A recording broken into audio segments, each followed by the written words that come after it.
The Gentle Giant's Last Stand. It was a quiet evening in a small town when a passerby heard a faint cry coming from an old manhole near the roadside. Curious, he bent down and lifted the heavy cover. To his surprise, there, inside, shivering and weak, was a tiny bear cub, barely old enough to walk.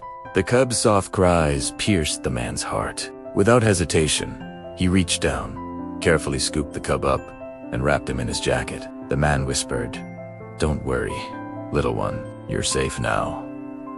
From that day, the cub became part of his family. The children called him Benji, and though he was different, he quickly became their beloved pet. Benji grew up not only in their house, but also in their hearts. As years passed, Benji transformed into a majestic, bear-dowering, powerful, and yet despite his size, he was unbelievably gentle. He loved nothing more than curling up beside his family, following them on trips, and sitting peacefully when the children played. He was more than just a petty.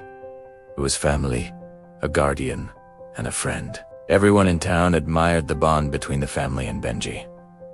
He was proof that even the wildest of creatures could live with love and kindness. But one summer afternoon, that bond would be tested like never before. The children were playing in the yard, laughter echoing through the house, when suddenly a low growl pierced the air. From the shadows of the trees, a pack of coyotes emerged, eyes gleaming, teeth bared, hungry and fearless. Benji, lying near the porch, immediately stood. His gentle eyes hardened as he saw danger approaching. The children froze in fear when one of the coyotes sprinted toward them. With a roar that shook the yard, Benji charged. The children screamed and ran inside the house as their parents rushed out. But before they could act, the battle had begun.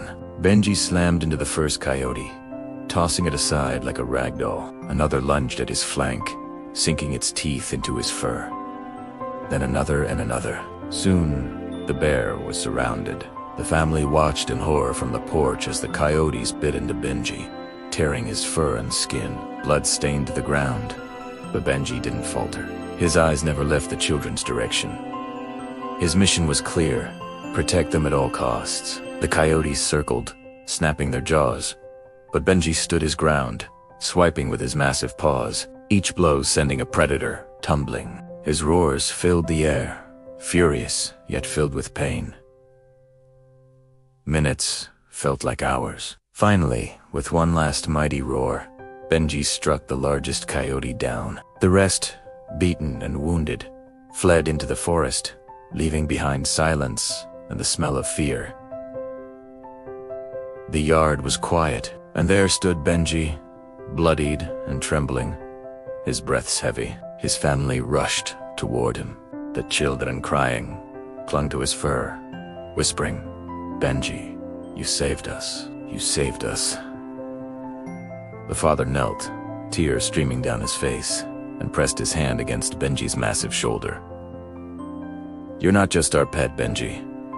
You're our family, our protector, our gentle giant." Though wounded, Benji leaned into them, licking the children softly as if to say, "You are safe now." That's all that matters.